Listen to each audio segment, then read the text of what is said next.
역사를 한번 인사합시다. 갑절의 축복을 받으세요. 인사하세요.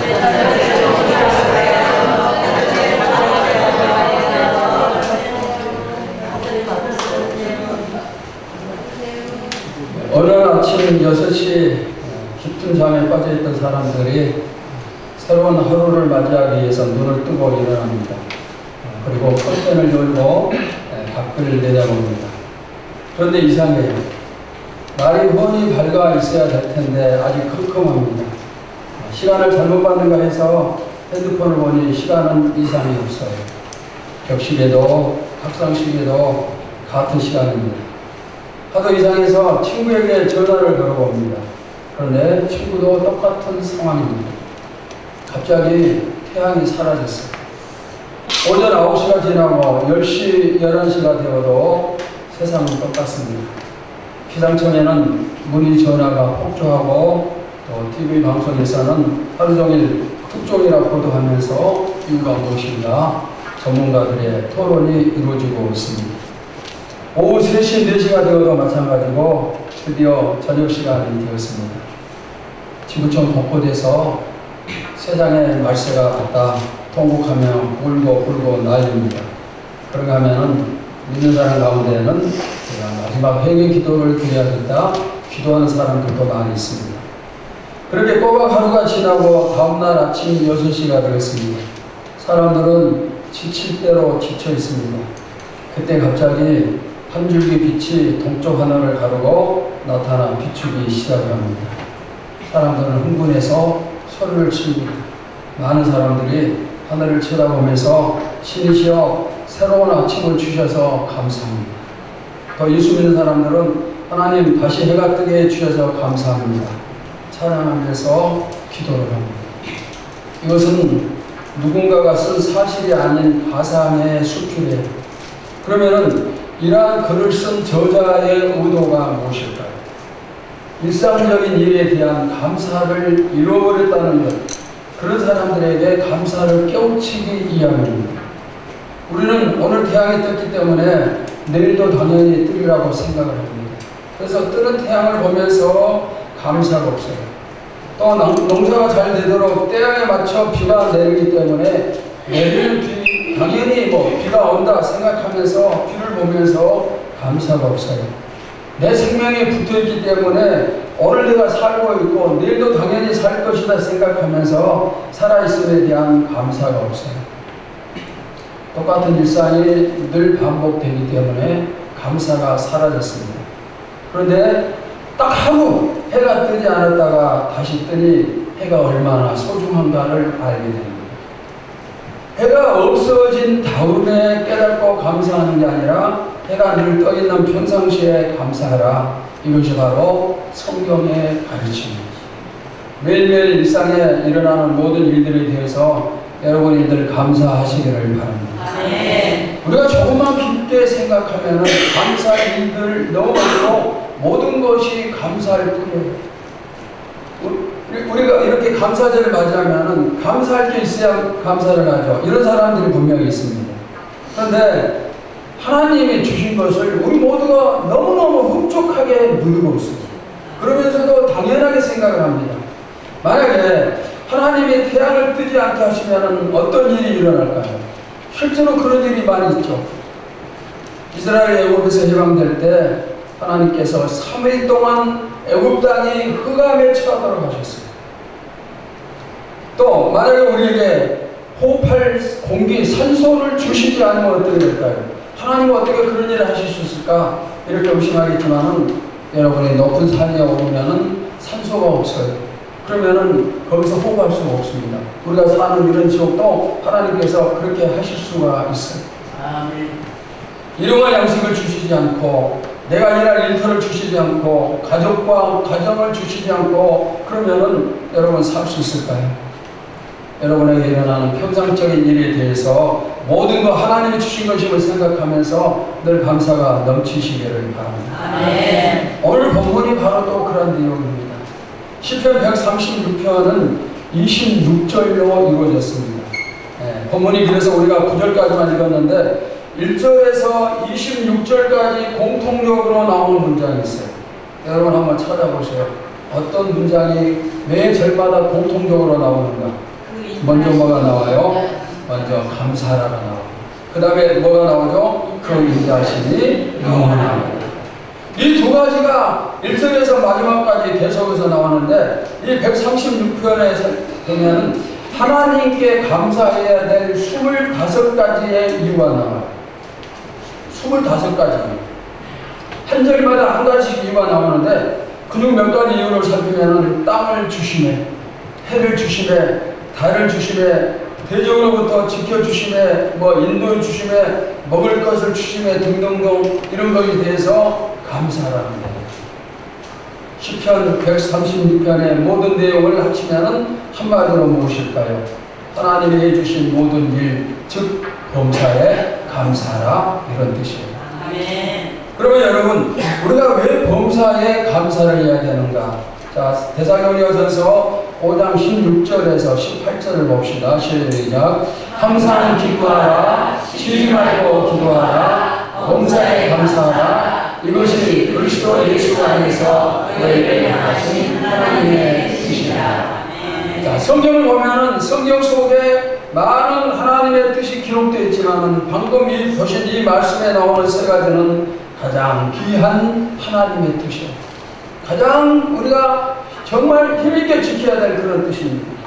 이게 바로 하나님의 뜻입니다. 그런데 하나님의 뜻만 있는 게 아니고 사탄의 뜻도 있어요. 사탄의 뜻은 무엇인가? 자, 앞에 나오는 영상을 보면서 우리 한 목소리로 볼까요? 시작. 항상 낙심하라, 쉬지 말고 원망하라, 범사에 감사하라. 이는 너희를 향한 사탄의 뜻이다. 우리 모두는 하나님을 믿는 성도입니다. 그러니까 하나님 뜻을 따라야 돼요. 그런데 사실은 우리가 다 하나님 뜻을 따르는 것은 아닙니다. 여러분은 누구의 뜻을 따릅니까? 방금 하나님의 뜻 아니면 사탄의 뜻 누구의 뜻입니까? 기쁨과 기도와 감사인가? 아니면 낙심과 원망과 불평인가? 감사는 누구의 뜻이에요? 하나님의 뜻. 불평은 누구의 뜻이에요? 사탄의 뜻입니다. 그런데 내가 감사를 택하든 불평을 택하든 그것은 내 자유예요.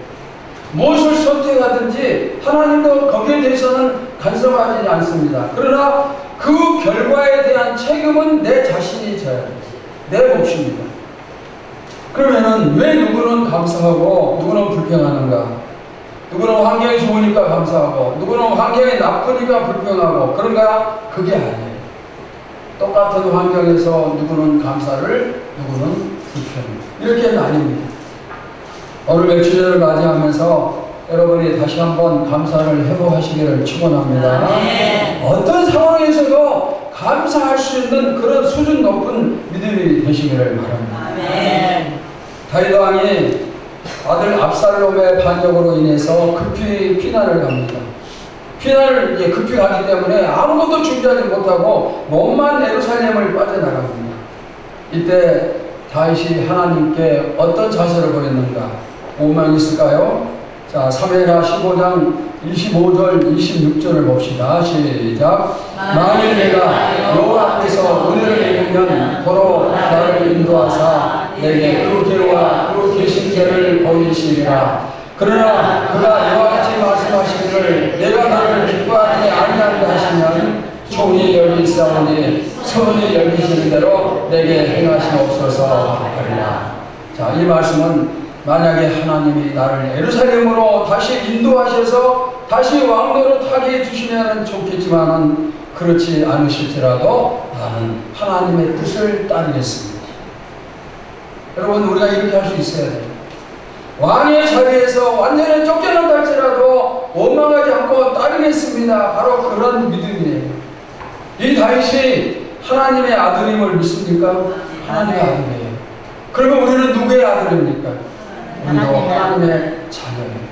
그러니까 여러분들이 뭔가 좀 손해를 보고 안 좋은 일이 생기고 그런다 할지라도 하나님, 아버지 되신 하나님이 책임져 주시지 않겠어요? 아멘. 우리는 조금만 손해가 생겨도 스트레스 받으면서 잠을 못 자요. 그러나 이제는 조금 담대해지기 바랍니다. 하나님이 누구예요? 나의 아버지. 하나님이 나의 아버지십니다. 그래서 나를 당연히 책임을 져 주시는 거예요. 자, 자, 여러분 이제부터 제가 드리는 질문에 아멘 하시기 바랍니다. 하나님을 신뢰하고 하나님이 아버지심을 믿습니까? 아멘. 하나님이 항상 선을 이루시고 축복하심을 믿습니까? 아멘. 하나님의 계획은 언제나 좋은 것임을 믿습니까? 아멘. 여러분에게 성공 주심을 믿습니까? 아멘. 그러면은 감사하면서 기다릴 줄 알아야 돼요. 아멘. 주실 때까지 기다릴 줄 알아야 됩니다. 아멘. 하나님이 지금 여러분을 축복하기 위해서 일을 하고 계십니다. 문제를 해결하기 위해서 열심히 일을 하고 계시는데 이 일이 끝나면은 하나님께서 여러분들에게 이제 축복을 주시고 해답을 주시는 거예요. 그러니까 조금 참으면 돼요. 지금 일하고 계시는 이때 우리가 참아야 됩니다. 좀 답답하고 힘들더라도 기다려야 돼요. 특별히 2025년에 후반기에는 우리가 그토록 기도했던 갑절의 축복이 여기저기 나타남을 믿습니다. 자, 2025년 교회 포를 우리 다시 한번 함께 살피도록 합시다. 시작. 이전 모든 소리보다 갑절이나 주시리라. 여기 앞에 이렇게 축복이 있어요. 여러분 아멘입니까?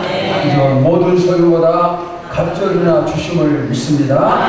그러나 설령 기다리는 기간이 더 길어진다 할지라도 감사할 수 있어요. 사실 우리는, 특별히 우리 한국 사람은 빨리빨리에 사로잡힌 사람들이에요. 마치 구멍가게 시작하고 1년 안에 큰 기업체가 돼야 되고, 또 내가 예수 믿은 지 1년 만에 장로가 되고 뭐 권사가 되고 안수집사가 되어야 되고, 사업한 지 1년 만에 수백만 원 11조를 들을 수 있어야 되고, 눈 감고 기도하면 눈 뜨기 전에 응답이 돼야 되고. 그런데 이것은 비정상적이에요. 이것이 맞는 생각이 아니에요. 우리는 그렇게 해주시지 않는다고 하나님께 뭐 원망도 하고 불평도 하고 그렇지만은 비정상적이에요. 오늘 맥주 감사절을 맞이하면서 1년의 절반을 지켜주신 하나님께 진심으로 감사드리시기를 바랍니다. 자, 그러면은 여러분의 감사는 몇 점짜리 감사일까요? 나는 몇 점짜리 감사인가? 몇 점짜리 성도인가? 오늘과 같은 절기 예배 때는 우리가 감사헌금 준비하면서 내가 얼마를 하나님께 드려야 될까 고민하는 사람들이 분명히 있어요. 그것은 믿음이 적어서 고민하는 게 아니고 저도 때로는 고민을 해요. 어떤 때 고민하는가 하면은 제가 가지고 있는 게 부족할 때, 적을 때 그때는 고민이 돼요. 어느 정도를 드려야 되는가, 이것을 전부 다 드려야 되는가. 근데 그때 저는 어떻게 그 문제를 해결하는가, 딱 한 가지 해결 방법이 있어요. 내가 이 정도를 드렸을 때 이것이 내 가치에 맞는 수준입니다. 내 가치가 이 정도밖에 되지 않는가, 내 가치가 이 정도나 높은 것인가, 그것을 생각하면은 그때 모든 고민이 싹 없어져요. 그리고 제 가치에 맞는 것을 결정을 하고 드릴 수가 있어요. 여러분의 가치도 한번 평가를 해보세요. 어떤 사람은 자신의 가치를 남들이 생각하는 것보다 더 크게 평가하는 사람이 있고, 또 어떤 사람은 낮게 평가를 하기도 합니다. 자, 내가 이제까지 오늘까지 받았던 은혜를 깨닫고 받았던 축복을 한번 생각을 해보세요. 내가 받았던 것에 대한 깨달음이 크면은 클수록 감사가 커져요. 그런데 받았던 것에 대한 깨달음이 적으면은 불평이 더 많아질 거예요. 우리가 받지 못한 게 아니에요. 하나님은 우리에게 상상할 수 없는 많은 것을 주셨습니다. 평생을 갚아도 갚을 수 없는 엄청난 것을 다 주셨어요. 이런 은혜와 축복을 받았어요. 그런데 누구는 이 사실을 깨닫기 때문에 하나님 감사합니다. 누구는 깨닫지 못하기 때문에 하나님 왜? 하고 불평해요. 여러분은 깨닫는 성도 되시길 바랍니다. 아멘. 우리 다 같이 찬송가 304장 한 장 찬송을 할까요? 하늘을 두루 바위 삼고 바다를 먹물 삼아도 한없는 하나님의 사랑 다 기록할 수 없겠네. 하나님의 크신 사랑 그 어찌 봤을까. 저 하늘 높이 쌓아도 세우지 못하리. 하나님 크신 사랑을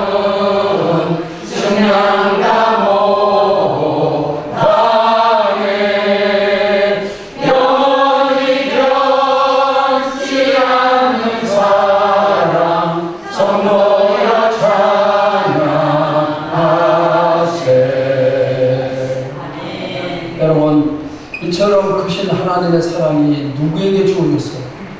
방금 찬송가 304장을 작사한 그 사람에게 주어진 것입니다. 아니면은 바울인가 베드로인가? 아니면 앞에 서 있는 저입니까? 아니에요.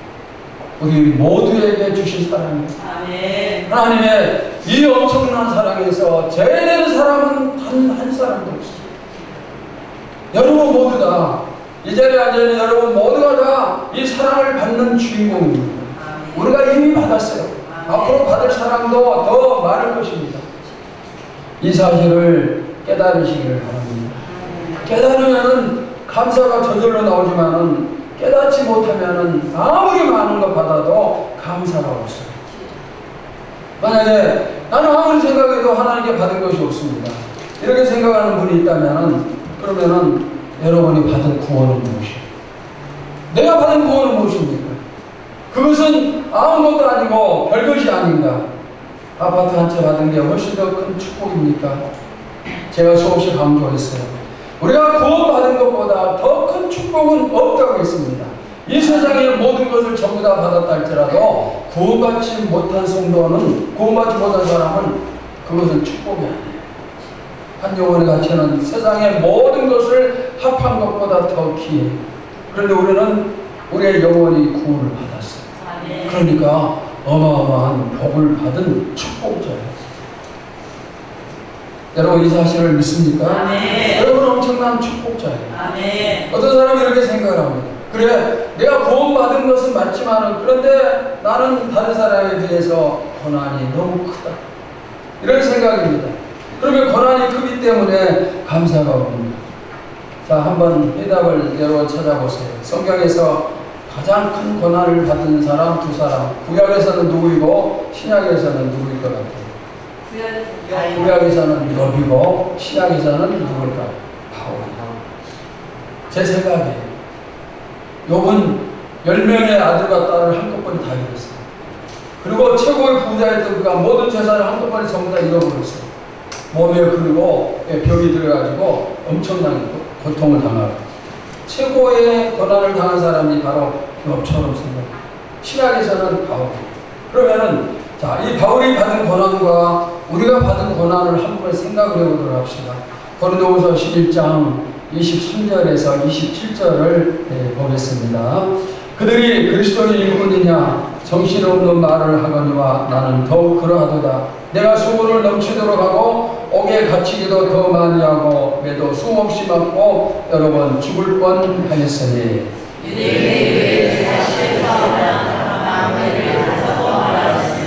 세 번 태장으로 맞고 한 번 돌로 맞고 세 번 파선하고 일주야를 깊은 바다에서 지냈으며 여러 번 노래하면서 강의 이름과 고의 이름과 동족의 이름과 이방인의 이름과 신의 이름과 강의 이름과 나라의 이름과 거짓 형제들의 이름을 하고 또 수고하며 애쓰고 여러 번 자지 못하고 줄이며 목마르고 여러 번 굶고 춥고 헐벗었다. 지금 우리가 그냥 이것을 빨리빨리 읽어 내려가기 때문에 깊은 묵상이 안 되겠죠. 그런데 여기 나오는 단어 하나하나 깊게 묵상하면은 바울이 얼마나 엄청난 고난 당했는가 알 수가 있어요. 옥에 갇혔어요. 여러분 옥에 갇히는 게 쉬운 일이 아니잖아요. 수없이 많았어요. 여러분 매 맞는 게 쉬운 게 아니잖아요. 그리고 여러 번 죽을 뻔했어요. 여러 번 죽을 고비가 여러 번 있었어요. 40에 하나 가방매를 5번 맞았어요.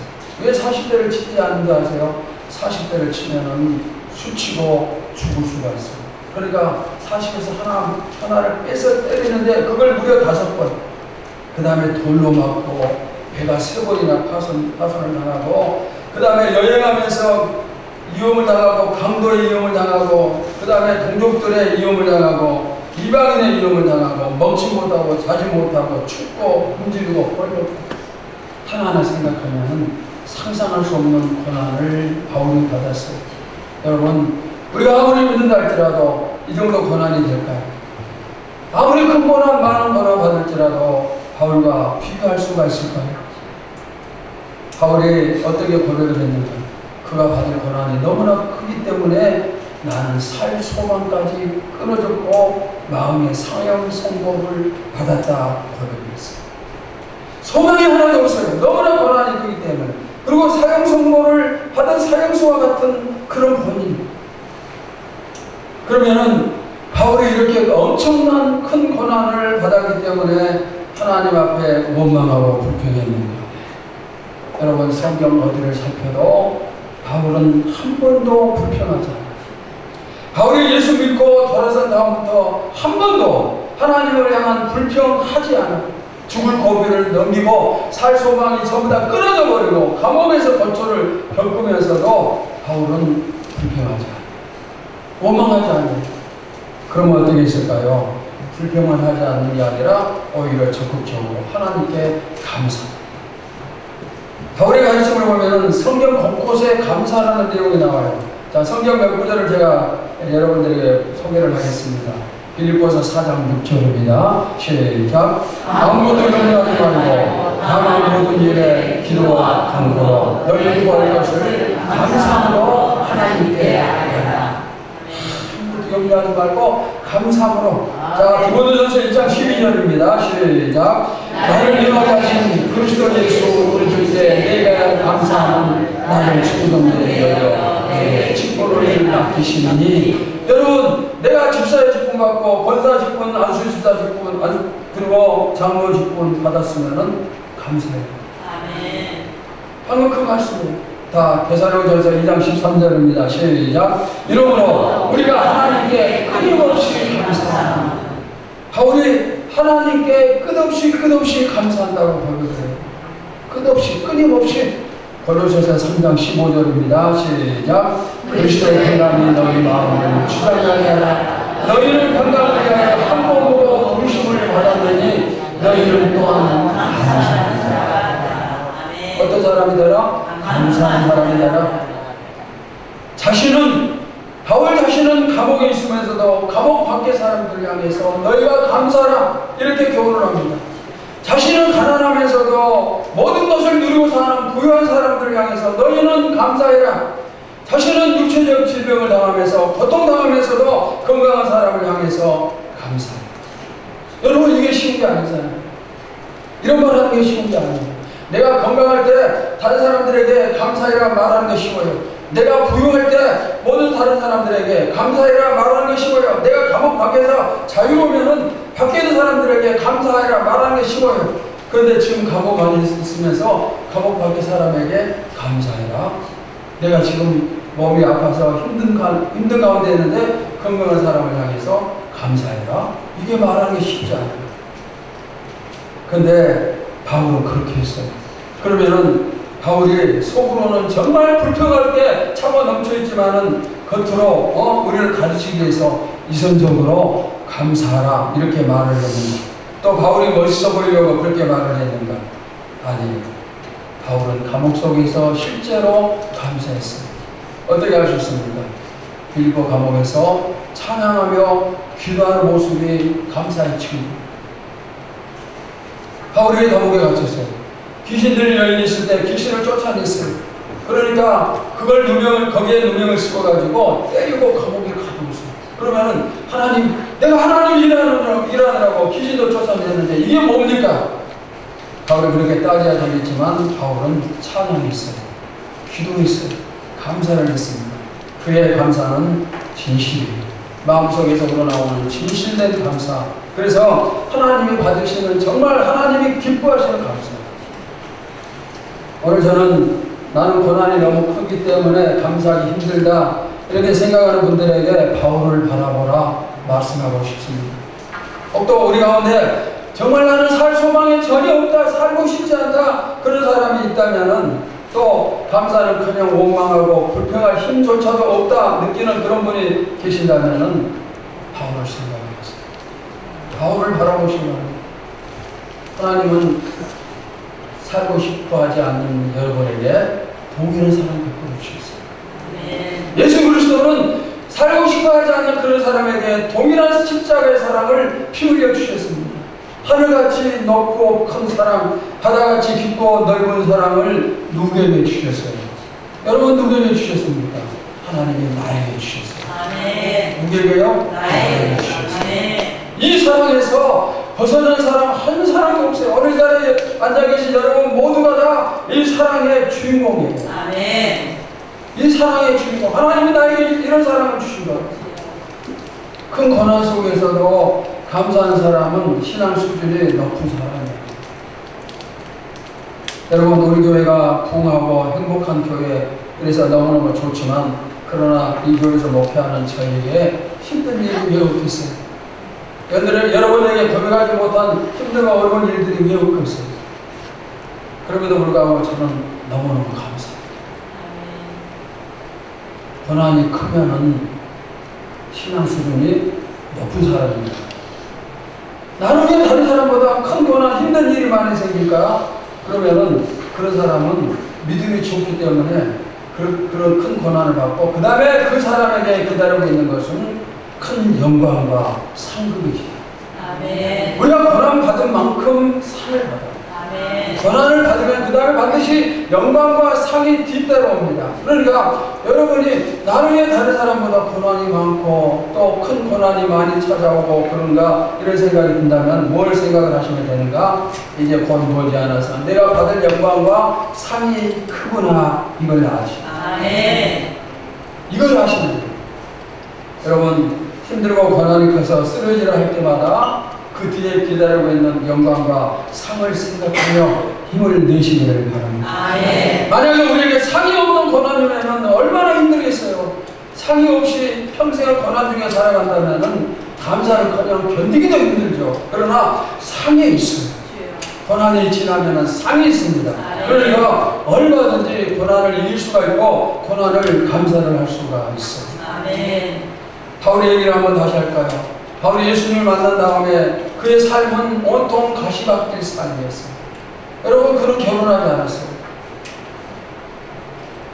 어떤 목사님이, 우리 시절에 어떤 목사님이 저한테 그런 말을 했어요. 결혼한 게 나의 삶에 있어서 최고의 행복이었다. 그런 말을 했어요. 근데 그 말이 맞겠죠. 가족이 주는 행복과 기쁨, 이거 말할 수 없는데 바울은 결혼하지 않았어요. 가족이 없어요. 가정이 없어요. 그러니까 그 가정에서 하는 행복, 기쁨이 없어요. 지금처럼 무더운 여름철이면 사람들이 휴가를 내서 그냥 뭐 놀러도 다니고 해외에 나가고 여행하고 그렇지만 바울은 무더운 여름철이라 해서 휴가를 내고 쉰 적이 한 번도 없어요. 세상을 즐기고 세상과 못하면서 살아봤던 적이 한 번도 없어요. 예수 믿고 난 다음부터. 그러니 바울의 삶이 무슨 재밌는 삶인가, 무슨 맛으로 살았는가 궁금하죠. 세상 사람들이 봤을 때 제일 정말 벌품없이 산 사람이 바로 바울이에요. 그런데 하나님 보셨을 때는 누구보다도 바울의 삶은 더 멋있는 삶이에요. 그에게는 오직 예수님뿐이었어요. 오직 주의 영광을 위해서 살았고 복음을 위해서 생명까지도 바친 그런 사람입니다. 그러면서 감사가 넘치고 기쁨이 넘쳤어요. 우리 가운데 누구보다도 바울의 삶이 가장 멋있는 삶입니다. 하나님 보셨을 때 우리가 돈 많이 버는 것, 뭐 장사 잘 되는 것, 자녀들이 공부 잘하는 것, 좋은 직장에 취직된 것, 뭐 승진한 것, 좋은 짝 만나 결혼을 잘한 것, 이런 것은 감사하기 좋은 조건들이에요. 그런데 여러분, 이런 것은 안 믿는 사람도 감사해요. 우리 믿는 사람의 진짜 감사는 고난 중에 하는 것입니다. 어려움 속에서 하는 것입니다. 이것이 바로 수준 높은 감사입니다. 여러분의 감사의 수준이 명주절을 맞이해서 더 높아지기를 축원합니다. 아멘. 현대 선교의 아버지라 불리는 윌리엄 캐리가 인도에 파송을 받았어요. 인도에 들어가서 그가 맨 처음에 시작한 일은 그 나라 말로 성경을 번역하는 거예요. 그러니까 복음이 어느 나라에 들어가면 선교사들이 맨 먼저 하는 일은 그 나라 말로 성경을 번역하는 일이에요. 그래야 복음이 확장될 수 있기 때문에 윌리엄 캐리도 거기 인도에 들어가서 성경을 만들려고 계획을 세우고 기도를 하는데, 그래서 인도에 있는 여러 가지 언어를 얽혀 말을 할 수 있어야 성경을 번역을 할 수가 있기 때문에, 그렇게 해서 인도에서 7년 반이 지난 어느 날 신약 성경이 인쇄가 되어서 하나님께 드려집니다. 7년 반만. 근데 이 성경이 인쇄되어지기까지 성경 번역의 과정이 수탄이 있겠습니까? 사탄이 보고만 있지 않습니다. 어느 날 밤에 화재가 납니다. 그래서 순식간에 인쇄소를 덮쳤는데 그 불이 무려 4일 동안이나 꺼지지 않아요. 이 불로 그동안 여러 나라 말로 성경을 인쇄하기 위해서 준비해둔 인쇄 활자들, 지금 인쇄소 가면 활자들이 전부 있잖아요. 근데 그걸 전부 다 준비했는데 다 타버렸어요. 그 다음에 성경을 번역하기 위해서 번역에 나온 귀중한 원고들을 전부 다 없어졌습니다. 그리고 사전들, 문법책들 등등등 다 타버렸어요. 지금처럼 컴퓨터에 보관된 것도 아니고 이제 그 모든 자료들을 다시 수년 동안 준비했던 자료들을 일일이 전부 다 다시 준비를 해야 되는데 얼마나 힘이 빠지겠어요. 우리 같으면 못하죠. 저도 가끔 비슷한 일이 있어요. 오랜 시간 걸쳐서 묵상하고 설교 준비를 다 마쳤는데 컴퓨터를 잘못 만지는 바람에 전부 다 지워져요. 찾을 방법이 없어요. 그때 기분은 하늘이 캄캄해요. 설교하기 싫다 그런 생각도.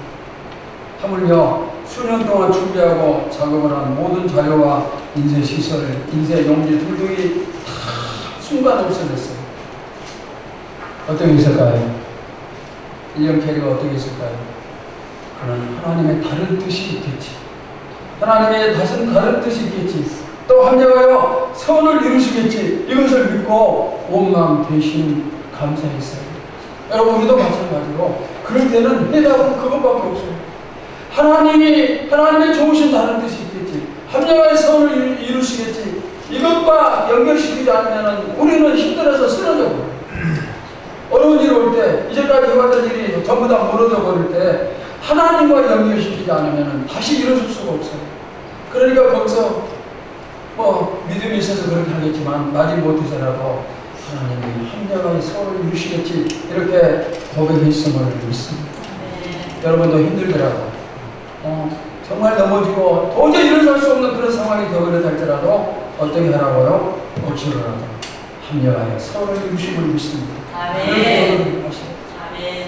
그런데 이런 모습을 보였던 윌리엄 캐리에게 놀란 사실은 그 일로 인하여서 영국에 소개가 되고 영국 전역에서 선교지가 답치를 합니다. 돕는 손길들이 여기저기서 나타나는데 몇 달이 되지 않아서 모든 장비를 다시 갖춰요. 그리고 선교비가 얼마나 많이 답치했던지 이제는 더 이상 선교비를 보내지 말아 달라 이렇게 공표해야 될 그런 지경까지 됐어요. 여러분, 이것이 바로 합력하여 선을 이루시는 하나님의 방법입니다. 얼마나 감사한지. 저는 로마서 8장 28절 우리가 알거니와 하나님이 사랑하는 자 그 뜻대로 부르심을 입은 자들에게는 모든 것이 뭐하여 합력하여 선을 이루느니라. 이 말씀이 제가 성경 말씀 중에서 제일 좋아요. 힘들 때마다 개척교회하고 어려울 때 힘든 일이 생길 때마다 하나님 이 일이 합력하여 선을 이루심을 믿습니다. 그러면 힘이 생기고 힘을 써요. 그러면 힘을 주십니다. 사탄이 예수님을 십자가에 못을 박습니다. 이제 모든 것이 끝나고 주님의 죽음을 확인한 사탄은 이제 우리가 승리했다, 끝이다. 그런데 하나님은 사흘 뒤에 예수님을 부활시켜서 사탄을 완전히 KO시켜요. 하나님께서 지금도 그 방법을 동원하여 사용하고 계심을 믿으시기를 바랍니다. 사랑하는 성도 여러분, 삶이 힘들고 어렵습니까? 그럼에도 감사한다면 여러분의 감사는 별처럼 빛나는 감사가 됩니다. 여러분의 주를 보내줄 때마다 하나님 감사합니다, 감사합니다 이 고백이 나오기를 소원합니다. 아침에 눈을 뜰 때 맨 처음에 무슨 말? 하나님 감사합니다. 저녁에 잠자리에 들 때 무슨 말? 하나님 감사합니다. 항상 이 말로 시작하고 이 말로 마쳐야 돼요. 여러분 마음 깊은 곳에 진심 어린, 정말 진심 어린 감사가 차고 넘치기를 바랍니다. 하나님은 우리를 통해서 감사를 받으실 자격이 충만합니다. 남이 나에게 밥 한 그릇만 사줘도 우리가 감사하는데 하나님께서 우리를 위해서 해주신 그 일을 생각할 때 감사하지 못할 이유가 어디 있겠어요? 물론 앞으로도 여러분과 저에게 고난은 계속 와요. 고난 없는 삶은 없어요. 그러나 고난이 온다 할지라도 오늘 이 시간을 계기로 해서 이제 여러분의 감사도 더 커지리라 믿습니다. 더 커지는 감사. 가장 큰 고난은 가장 큰 감사를 창조해요. 인자하심이 영원하신 하나님을 향해서 우리의 가정에서 우리 교회에서 감사가 늘 차고 넘치시기를 축원합니다. 하나님 감사합니다. 지난 6개월을 뒤돌아봅니다. 모든 것이 감사할 것뿐이고 모든 것이 오직 주님의 은혜뿐입니다. 주님의 은혜 생각하면서 이 몇 주 감사절 날 주님 앞에 진심으로 감사를 드립니다. 이후로도 우리 삶에 진심 어린 감사가 차고 넘치게 하여 주시옵소서. 고난 앞에서도 감사, 힘든 일 앞에서도 감사, 합력하여 선을 이루심을 믿으면서 감사함으로 말미암아 우리의 믿음이 성숙하고 성장하여서 정말 주 앞에 칭찬받는 그런 믿음 되게 하시고, 특별히 우리 교회 안에 모든 성도들이 항상 무슨 일을 당하든지 언제나 감사 뿐이게 하여 주시옵소서. 예수님의 이름으로 기도하옵나이다. 아멘.